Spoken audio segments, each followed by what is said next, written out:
Hey everybody, this is Will Scott, and you're watching the new episode of Graveyard Carz. Whoa! What? Mother, shut up. Sorry about that. This time on Graveyard Carz. We just got our firepower car back from the dipper. It's actually not in too bad a shape.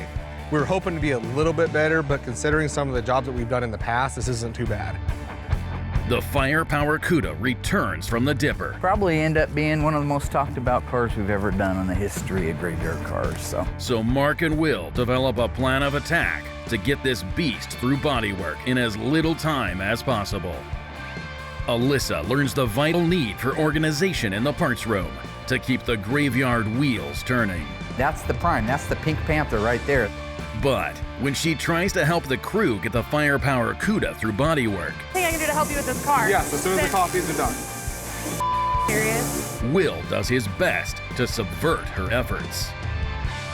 Finally, the ghouls team up with some new Hellcat owners and head out to the dyno to see how a stock Survivor 69 Daytona compares to this modern marvel of Mopar. What I would like to know is the horsepower to weight ratio. On this episode of Graveyard Carz. They're coming to get you, Barbara. It has been established that the buried dead are coming back to life. I'm Mark Worman, and together we bring dead muscle cars back to life, to exactly the way they were on the day they were born.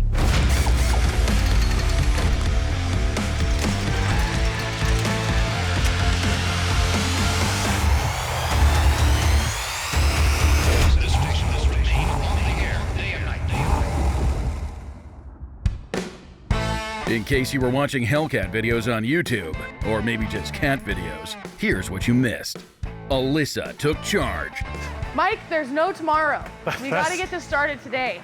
helping Mike and Mark ready the 383 engine and drivetrain for Buck's 71 Challenger RT. Go ahead. Dave and Allysa checked off the brake lines and the formed headliner with consolette. Sounds like we're going to be getting our suspension here very shortly, so. Finally, the ghouls installed the drivetrain and got this Green Go Challenger on its own four wheels. Very nostalgic. I mean, this is what everybody ran back in the late 70s, 80s. The crew was introduced to a very special project. I'm going to open the door and show you what car it is. Kind of surprising because you've had your hand on this car already. Oh, so it should be perfect. Yeah, exactly. A super secret 71 CUDA. The ghouls will be making way for a record-setting restoration because the total time for this car is 4 months. We're hoping for the best, but expecting the worst, because we always do. Will they be able to push it through the shop in time for its final deadline? Or are they biting off more than they can chew? So what I want to do is tell you what I'd like to have done so that you can relay that to the bodyman, because time is of the essence. We do not have the time that we normally would have to do everything, but we still want to do the same quality of job. Of course. Okay, looking right here, you see that we have some holes drilled here from an old repair. I want all these welded up, okay? You can see that it had body side moldings at one time. These need to be welded right. These need to be welded right. I want him to put a patch, which I just ordered from AMD, this lower quarter patch. Okay. I want him to put it on this and on the other side. Both of them need it. If you look at the trunk floor, I'm not doing quarters or rear body panel, so we're gonna section the trunk pan. We're gonna put it in right here in between these two, okay? You see that rotted area? Yeah. That's the stuff I want replaced. Am I bothering you with my television show and my restoration? That bothering your phone? You okay? Don't lose focus. Okay, I'm not. As far as the main floor, this can get a small patch in it, which I have all these patches coming. All these pieces are coming from AMD. Okay. I have a left-hand main floor, so he's gonna put a small piece in here. He's gonna put the 2 step wells in the back.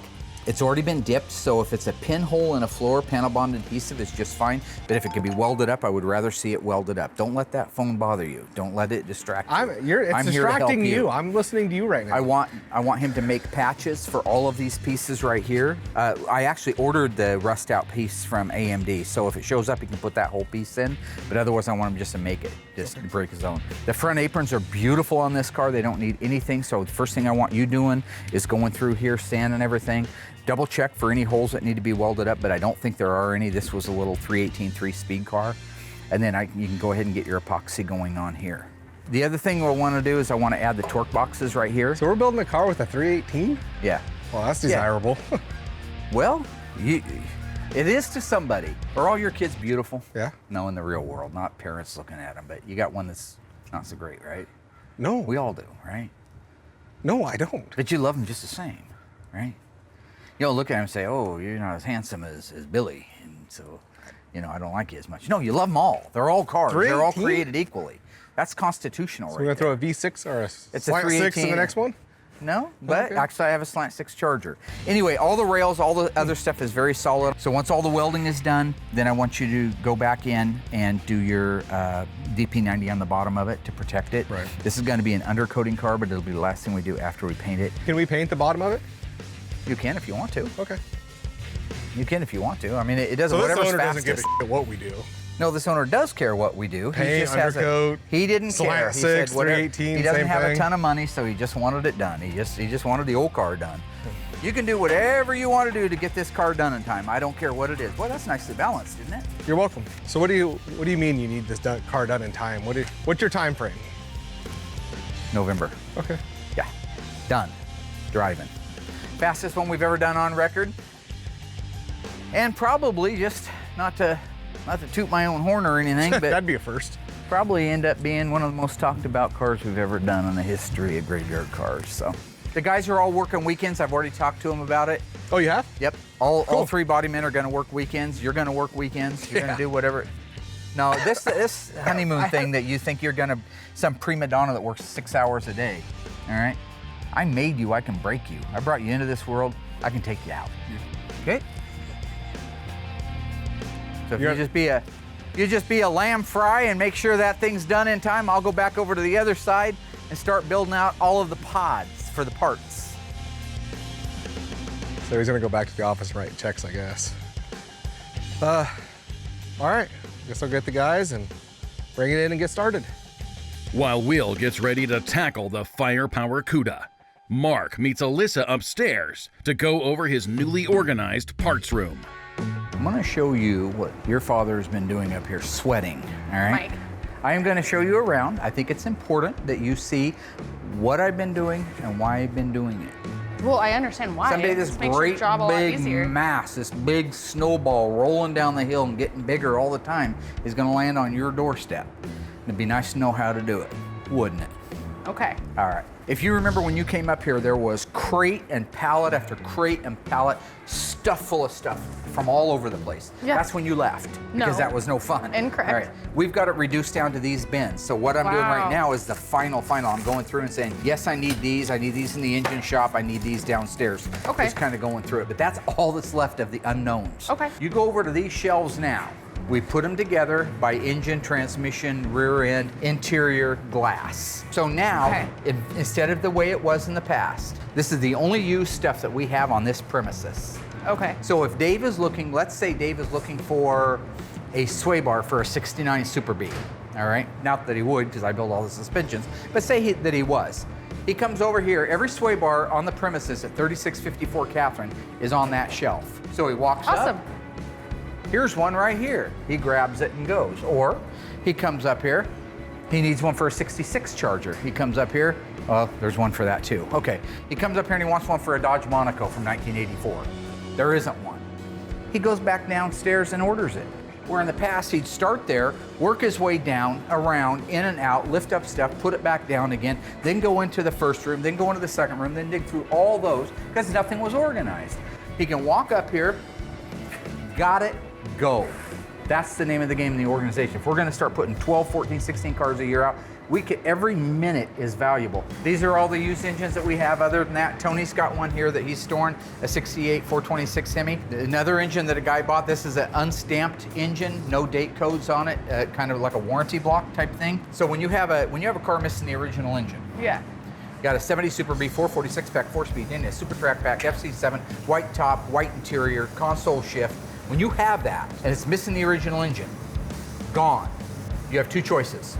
a date-coded correct one, but it would have a VIN number off another car on it, but it'd still be dated correctly for the car. Like we've talked about on so many Or parts. one that has no stampings on it, an over-the-counter block with the right date code and no VIN. So why does it have That's the best. That's the dates? creme de la creme. That's the Chachi loves Joni, and they're doing weird crap in the back of Fonzie's motorcycle. So how does that happen though? Because that engine could have been a warranty engine that they had in stock and never put in a car. They Those made cars it and they blew were up waiting when they for were a brand car. new. Okay. They could be 2 months old and some guy goes out and misses a shift and he blows the engine up. So they had those on the shelf waiting to go into cars. If it never got sold, it's new old stock. That's the prime. That's the Pink Panther right there.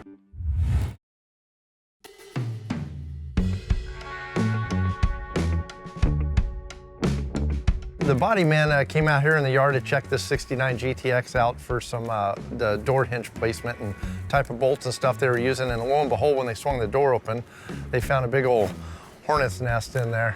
So I heard them out there talking about it. So went and grabbed some of the graveyard necessity, the wasp and hornet killer. So come out here and take care of these babies for them.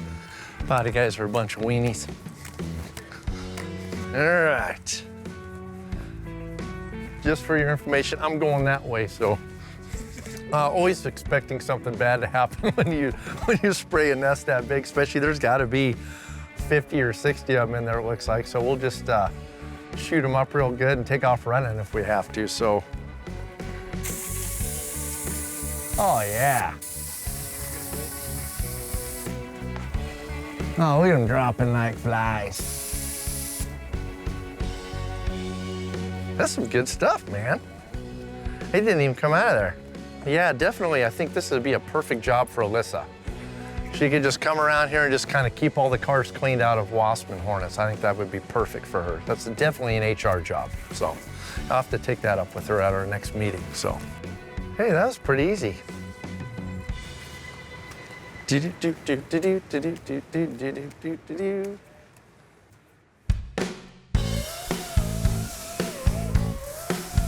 What are you guys doing?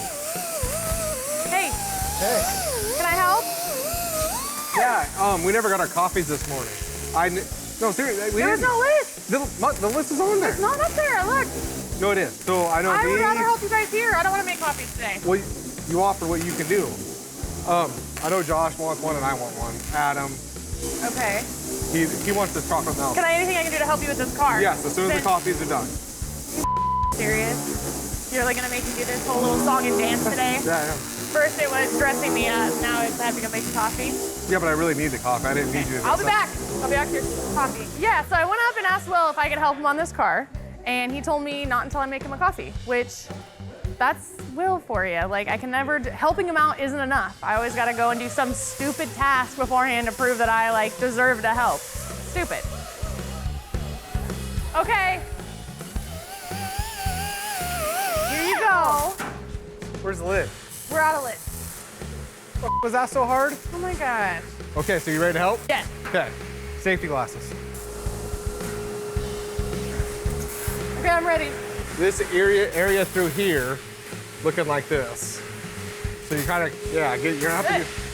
This is how you've been working this close to George? Yes. See all this? So you really got to get up in here. While he was there? Do what you got to do.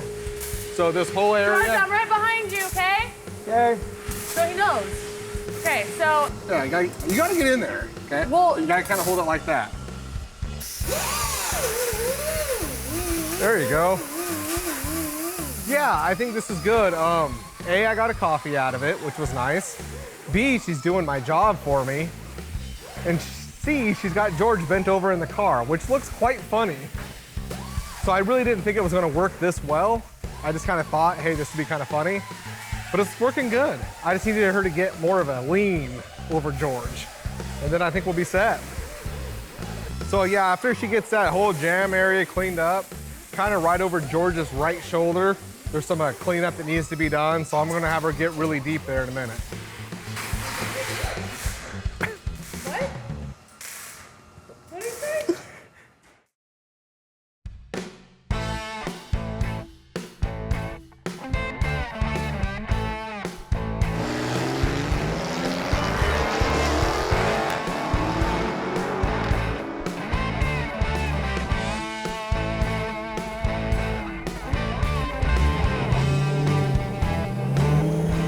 gentlemen, thank you How you for doing? coming out. What was your name? Michael. My name is Michael Juden. Me and my father, Mike, are the owner of the 2016 Hellcat. Mark Worman. Nice to meet you. Alyssa. Mike and Nice to meet Michael. you. Yeah. Jeff. And Jeff, Big Jeff. All right, my daughter Allysa. Guys. Hi. Oh, nice, nice. Yeah, we got it from that- Summers. Yeah, buddy of mine, Chuck Summers. Yeah. Yeah, my dad, he wasn't planning on getting it, but you know how it is. You go to look at a car and you end up buying her. Don't go to the grocery store hungry because you're gonna come home with a Hellcat. Right? Ever since I've been growing up, my dad's always talked about getting a muscle car. He mainly wanted a 70s Cuda, possibly a Challenger, but they were always way too expensive. I was out of town working in Detroit, and he called me on my cell phone and left me a message and said, "Son, I think I bought a Hellcat." Wow, that's a good-looking machine. I like the hood. Thank you. I don't know if you know it, but this is very AAR CUDA style. Oh, See that? real nice. That's the one that started it right there. Yep. Just a little note there for you. Oh, okay. yeah. Next time you're riding around like everything's everything, just remember, AAR started it. Yeah, very cool. Is that the B5 Blue? Yep. That would be it. Nice. Paddle shifter? Yep. Basically, this is automatic, and then you have to shift it over to the left to enter manual mode with the paddle shifters. But you could just drive it with this. Yeah. Yeah. Just okay. automatic, normal. All right. Girls like automatics. So we're thinking I want to do a little comparing with some old school. That's one of the few cars on the lot that run too. Is what it is. Most of them are pretty dead by the time they get here. But that's a nice, clean, original, old, kind of almost a survivor car. Got a ton of miles on it. The guy bought it brand new. 375 horsepower, rated 440 Magnum in '69. I thought it'd be cool. Take these up to the Marcola Way Station. Yeah. Drive them across the deck. See what that one's real, true, live weight is with nobody in it. Same thing for this. Yeah. Then go over to a place in Eugene that does dynos. It has a Okay. dynamometer. Yeah. Take that over, do a dyno on it. Take that over, do a dyno on it. And then do a comparison. Just mostly, we already know that car will blow the doors off the Daytona. There's Yeah. it's not a mystery. Yeah. Scooby-Doo ain't gonna come out and solve it. We already know the answer. What I would like to know is the horsepower to weight ratio. Okay. I want to know exactly how that plays because dragsters, race guys, that's one of their big things, horsepower to weight, horsepower to weight. Yep. Sound good? We'll meet you out You there. ready to rock? Oh, yeah. Ready to do this Born. I thought I'd take just a second and catch everybody up on Operation Firepower. That's our 71 Barracuda. Since it got back from the dipper, we've really been burning on this thing. So I've got all of the under hood stuff done. There were a few holes that needed to be welded up. There were some dents in there that needed to be repaired. This is all your inner apron area, core support, upper cowl panel. All that's done and now setting in epoxy, all right? We're putting in sections of floor. It was a really nice car. And so, yes, if it was a customer's car, something I was doing for a client, I probably would have I would have had more time, number one. I would have had more budget, number two. And we'd have put complete floor pans in it. In this case, we have no time, we have no budget, and the rest of the floor surrounding the area where we're putting the patches was perfectly fine. So this is kind of a bit of old school how we're getting to our finish line with this one. Once he's finished with that, he'll put the rear stepwell pan in, that's down here. Right now he's putting this main section in, which is the front half of the right floor pan. Now one thing that's cool is with Auto Metal Direct, you can get just one half of the floor, left half, the right half, or the whole thing is one thing. I knew that was a bad idea. Is it burning Yeah, through? it's blistering the undercoating. Mark gets in these modes where he's like 100 miles an hour, which is awesome. Problem being is he wanted these undercoated with the spray and seam sealer now. Not tomorrow, now, because there's no tomorrow, it needs to be done now. So now, as opposed to being ahead of everything, we have to go back and fix that because he needed it done now. So sometimes he gets a little overly excited, and now we're already just a few days into this project, and we're going back. Getting ready to order lunch. You want me to get you some French fries and a wah shake? What are you crying about, man? Get your job done. I'm a businessman. This is what I do. This is why you sit in the office. Well, what does that hurt? I got more done sitting in the office than you do in an entire month. So, yeah. Well, you're nice the try. owner of the company. You should. Yeah. Okay, that's a great answer. That's you. the loser's credo. All right. Don't get too close behind. Yeah. You. Good point. Not that there's anything wrong with that. The Firepower car's here. Everybody's hard at work in the body shop on the Firepower Cuda. So I'm gonna take some time to catch up on Buck's '71 Dodge Challenger. I'm gonna go ahead and start with his driver's side mirror. I'm gonna try to get some glass in the car, but it's always nice to get that driver's side mirror in first. That way you can get to all the fasteners without that glass being in the way. So I'll go ahead and slide in the remote cable, get it fixed down on there, get the screw set in, get her tightened down, and I'm ready to go on the glass. Before I install my driver's side glass, I always like to put some tape down over the painted area, and in this case, the chrome mirror. I want to protect that a little bit too from getting scratched, or actually from the glass getting scratched. I like to put the main part of the track, the front part, on the actual glass before I drop it into the car. Makes it a lot easier for me to put it in. And so with that track in place, I can drop it in as one unit. Now that the driver's side glass is in, I'll go ahead and do my upper door rubber. Upper door rubber, I kind of put a little bit of weather strip adhesive every 4 to 6 inches or so, and go ahead and install the rubber up and around and get it firmly into place. Okay, now that the driver's side's pretty much under wraps, I'm gonna go ahead and move to the passenger side. Same thing as the driver's side. I start with the mirror. In this case here, it's a fixed mirror. Driver's side was a remote mirror. This car had a cool option, having dual chrome racing mirrors, which is really nice. A lot of cars only had a single mirror. And after installing that, I go ahead and put my regulator in, go ahead and drop my glass in with all my tracks in place, get everything set, upper door rubber put in. After I get all that set up, make sure the door, glass rolls up and down correctly. Start shutting it, start adjusting it, get a nice even reveal. Yeah, the glass went in just fantastic. This is a really nice original car, so everything just fit perfectly. I didn't have to do any modifications. Everything adjusted just the way it should. Door shut nice. I got a perfect reveal, no gaps, no nothing, and it looks fantastic.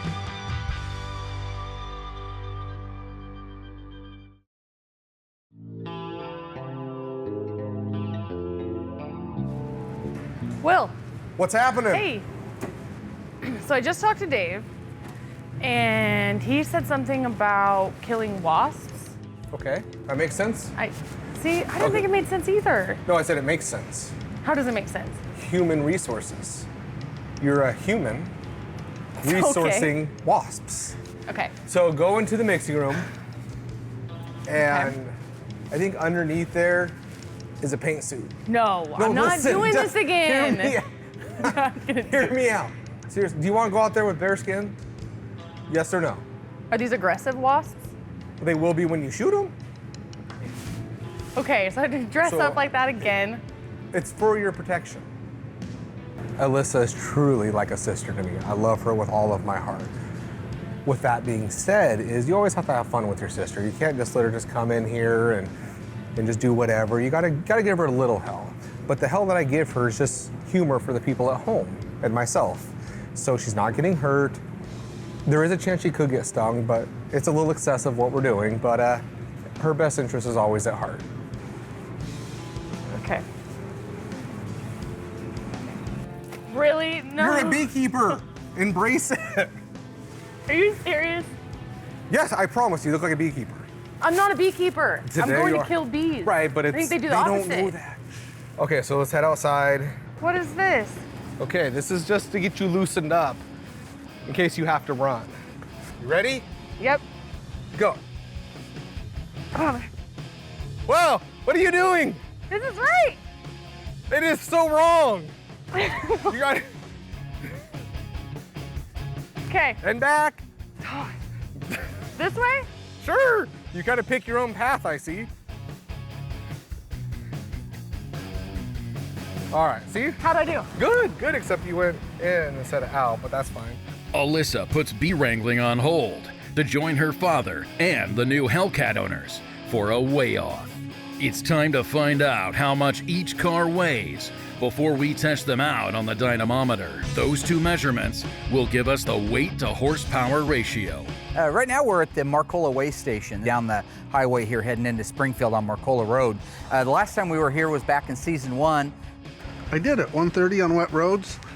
That's adventurous, we're stupid. It's kind of cool because that's nostalgic for me to be able to come back out here. What we're wanting to do today is wanting to do a real live version weigh-in of the Daytona Charger and the Hellcat. You can trust all the magazine numbers and the articles, but I just like to see it for myself. I'm gonna put the car at 4050. That's my weight on the Charger Daytona. Well, you're already That ain't wrong. bad at all. 43.20. All right, Port, get out. What? You guys laughing. I honestly have no idea, so I'm just gonna take a wild guess and say 4,100.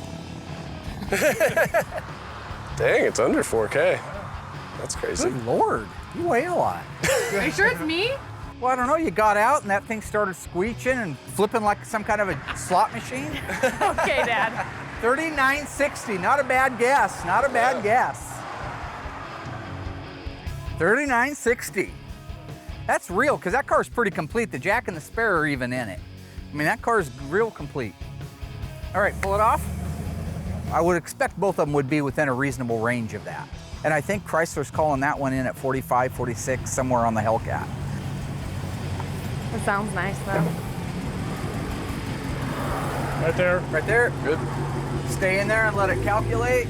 Probably guess the Hellcat to be somewhere between 4,400 and 45, so I'll go with 4,450.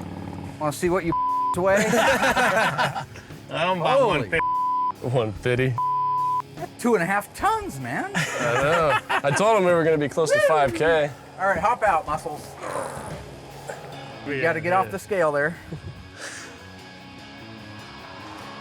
Oh, I was 10 pounds off. That's a pretty good guess. It's in the magazine. How the hell's that a guess? I said it was Mine was a real guess. Well, you're 10 pounds off. Yeah. All right. Probably fuel, right? Probably just fuel. I might be a spitter So in there. 44.40. Yeah. Okay, now we got our weigh-ins. Looks like we're talking 480 pounds difference. The Hellcat to the Daytona. So now that we've got that, we're gonna go over and do a dyno on it, and this is real horsepower to the ground, not to the crankshaft. This is net horsepower versus gross horsepower, which is the way it was measured in '69.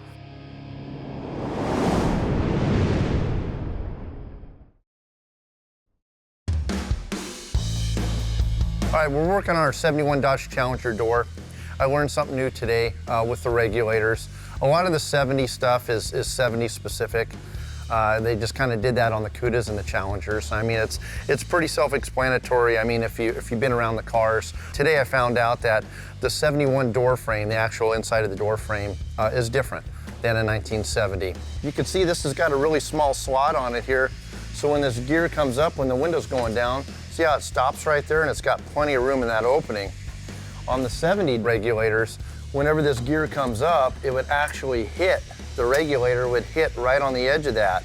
So the 70 door frame actually has a longer slot right here. It comes all the way out to here. So whenever that gear comes up, it's got plenty of room to rotate up into there. At first I thought, oh, I wonder if it's just a little bent and it's not coming up all the way. But it turns out that whenever I looked in and found a 1971 car out there that was all original, the 1971 regulator, the throw is actually different on the gear. So the gear doesn't come all the way up. It stops short, excepting, you know, this smaller hole, and so there's your problem. So I tried to put that 70 gear into a 71 small gap. That's where I ran into my problem. So swap the regulators out. As you can see, it works perfect now. So ready to finish her up.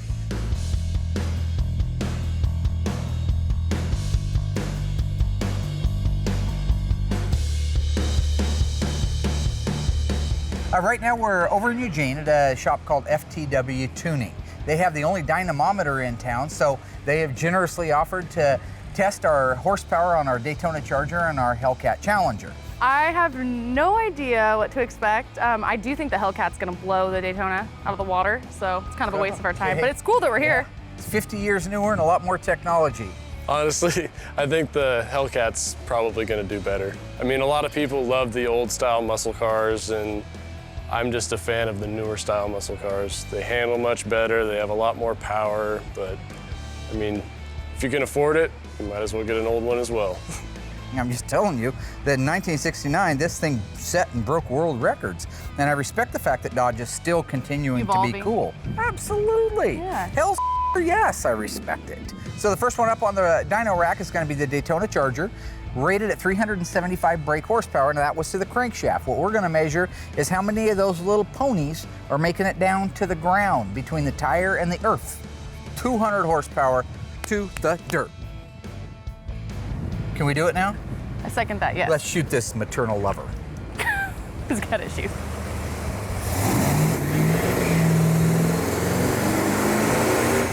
I'm not worried about anything going wrong. It's just I can't really run this car too hard. We're getting ready to start the restoration on it. Had him run on the safe side at 5,000 RPM because it is an older engine. I don't want to do anything crazy. So I did, it sounds really good and healthy, but it was putting out about 205. Just my guess was 200.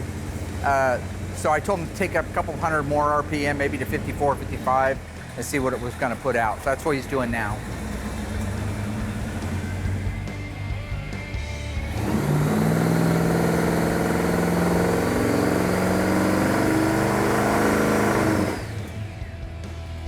The old girl did good at 205 horsepower to the tires.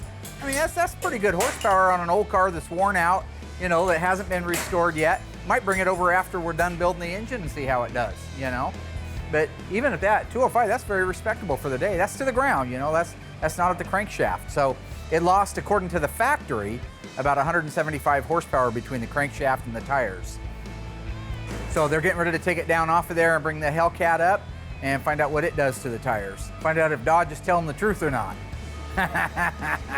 This is actually kind of cool. I haven't been around a Hellcat up close, so just driving over here, the sound of it definitely is impressive. I mean, it's an all business engine. It's set up that way. It'll be interesting to see the difference.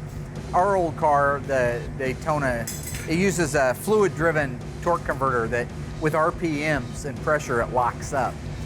This one has an electronic lockup converter, so the minute he goes into it, it's like driving a stick shift. There's no give, there's no play, there's no slip. So that's a huge advantage. But the fact that it's, you know, a high horsepower car, late model technology, it'll be interesting to see what it puts out in the way of horsepower to the tires.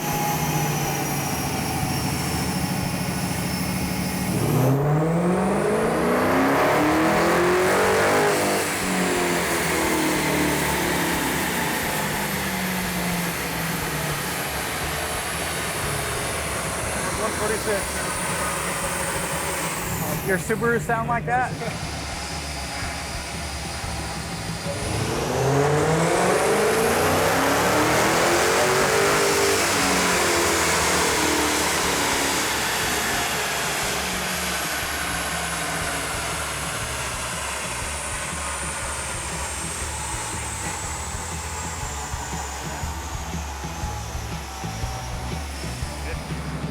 You gotta respect that car, or you're gonna be dead. Oh, you're gonna be dead. Yeah. I mean, that's just the whole thing. That thing's just a rocket. Oh, it's crazy. I'm so proud of Dodge. I mean, they were doing it back in the day, and they're doing it now. Oh, yeah. They always pulled out all the stops and came out with the Hemis and the six-packs and the Superbirds and Daytonas and the crazy graphics and air grabbers, pistol grips. I mean, they were always on the cutting edge. Now they come out with this insane contraption. Oh. You better respect it or you're gonna be dead. Oh, yeah, that's a fact. So under ideal conditions, it's gonna run at 680 horsepower. But today we ran it a couple times. It's really hot. I think it's over 100. It feels like it. So it's running at 650, which Yep. is still amazing. It's great. I mean, what more could you ask for? Yeah. And when that's gonna take flight. It's a factory Gosh. production car, and it's putting 650 horsepower to the wheels.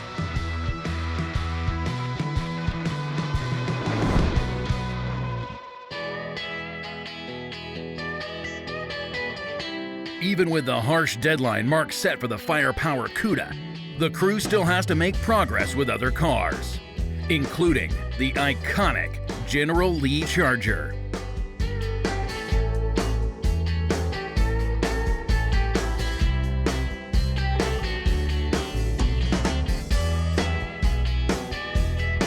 The bodymen lay down some elbow grease and finish out the back end of the car.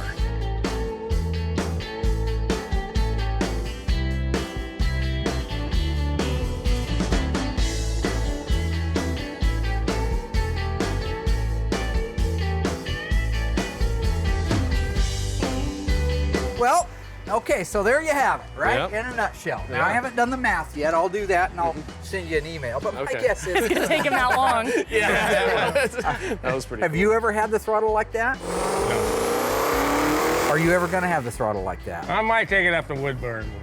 That'd be fun, huh? Yeah. Get some slicks for it. What are they supposed to turn off the showroom floor? Does anybody know what the ET is? I don't. I know a guy from SRT was saying if you put slicks on it, that it could run a 10.8. It's insane. Yeah. That's a fast quarter mile. That's a fast quarter mile. Well, it was a lot of fun. I really appreciate you guys bringing it out. I really do. Thank you for having us. You're Big Mike. Yeah. You're Michael. Yep. And father and son, Nice to meet you. I assume. Nice to And meet you. uncle. Nice, Yeah, uncle, nice. yeah. Yep. Nice to meet you too. Well, listen, I appreciate it. I got to get this whole thing put back in line before the owners see it's missing. You guys have a good, safe trip home, and I appreciate you coming down. You too. Thank you. All right, bye-bye.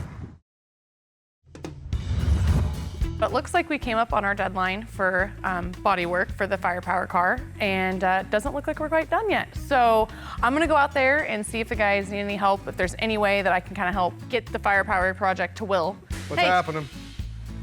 what are you doing? Put away? Getting ready to go home? Almost. Oh, it's about that time, huh? Yeah, what do you want? I was just seeing what I can do to help out. I know that we're kind of behind over here, so We're behind? yeah. On what? Well, the firepower. But I mean, I know that's not in your No. department yet. We're Yeah, on I know we don't schedule. have- We're at 0 days. As long as I walk in tomorrow and have it, we're right on schedule. Which, looking like that might be a little iffy. So is there something I can do to help? Why is that looking good? My God, What part is there looks- something no, I I wanna can know what do part looks iffy. to help? Why Well, does it that car matter? is right on schedule. This backfired. You know, I I'm just gonna thought- go ask Josh if he needs any help because He's doing body work. Let him do his body work.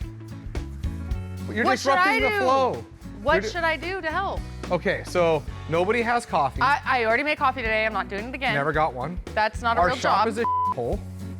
Then clean your workspace before you leave. No, if you actually got out on the other side of a broom, that would help. That's helping I us. do, but I sweep the engine room when I work in there. I never. Okay, now don't you're work coming in down here to work, so it's the same thing. Yeah. Okay. Fine. I'll sweep, but everything but your section. Oh, I don't have a section. My section's in the paint booth. Can't win. Okay, Josh. What can I do to help? You know, honestly, there's not much to do after, I mean, me and Ryan pretty much have it licked until we get it over to Will. So we're just finishing up this side here, the driver's side. Wow. Just the bottom of the fenders, part of the rocker, and part of the quarter, and it'll be ready for Will. So Wow. honestly, yeah, there's not. So we're actually gonna make a deadline? Yeah, I hope so. Yeah. I was supposed to get this to Will a couple days ago. It's taken a little bit longer than we thought. But technically, today was the last day on the deadline. We pretty much have this all Alyssa, taken don't care slow of. Josh down. You asked me first, do you want to help or not? Yeah, sure. I'll see you later, Josh. Have a great one. Oh, man. Oh, I see him. Okay, you got to spray. Oh yeah, see, you got one. Oh yeah, there you go, see? There's still more. They're all, Kill him. yes. Kill him. Oh, coming out now. They're coming out now. What are you? Okay. Call me if you need me. You're all good to go? Oh my gosh, thank you. You're what? You thank Dave. Oh, I will. Okay, so go ahead and go to the fender. Once I got a chance to get back to the graveyard, start digesting some of the numbers, I got the calculator out. Remember now, our Daytona's an original car. It was bought brand new by the same owner that still has it today, so it's pretty much the way. Wheels and tires have been changed. Chrysler, when they weighed them, they were dry weight. Ours probably has some fluids in it. It's got your oil, transmission fluid, stuff like that. But we ended up with 3,960 pounds. So that's just on the backside of 4,000 pounds. When we ran it on the dyno, its max horsepower was putting out at 5,500 RPM, 205 horsepower to the ground. That rear tire was creating, right where it married the ground, 205 horsepower. The Charger Daytona, it was a unique car, unique styling, unique idea behind the concept of the nose cone and the wing on the back.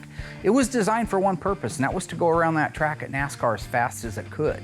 And it did that. It won 22 or 23 races over its time period before it was banned. It also held the record, the first car at NASCAR to go over 200 miles an hour. So this is a pretty world-class design for its day. Now let's fast forward 40 some years, all right? The Hellcat, amazing car, everybody's talking about it, right? 2016 model car. We took it out and weighed it, weighed in at a total weight of 4,440 pounds. That was wet, again, it had fuels in it, which Chrysler usually weighed them dry.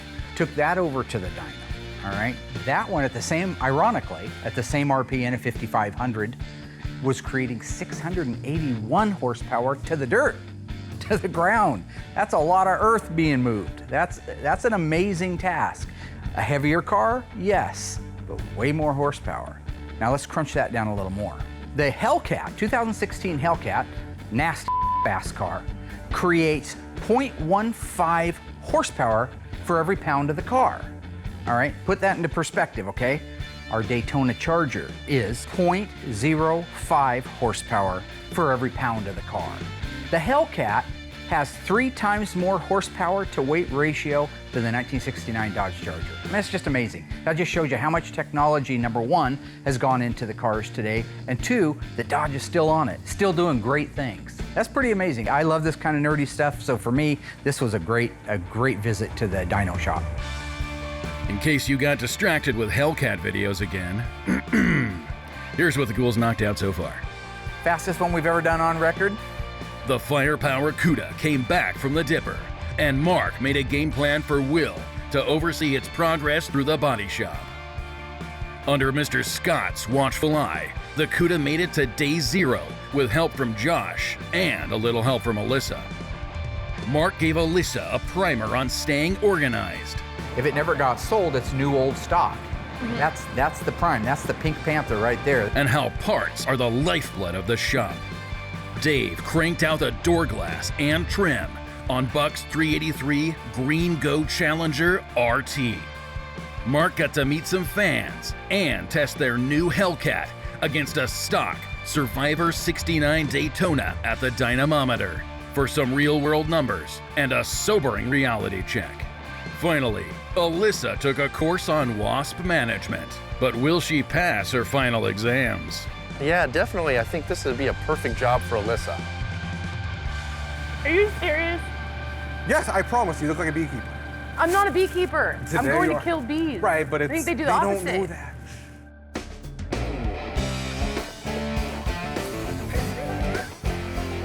You're not washing the car. Get in there.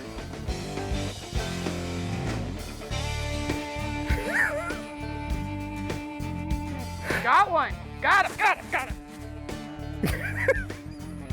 That's all I can take right now. Okay. You okay? Okay, so you got the. Stressful. Oh, well, I know. That's It's like a real life video game. This is video game? Like Grand Theft Auto? I don't know how you can wear this hat all day. It's hot. Okay, well, they're still coming out. So, you got a good feel for everything? Look at all of them. Look at all of them dead on the ground. Oh, dude, there's a lot there, actually. Yeah. See? You just made my job safer and Dave's. You're welcome.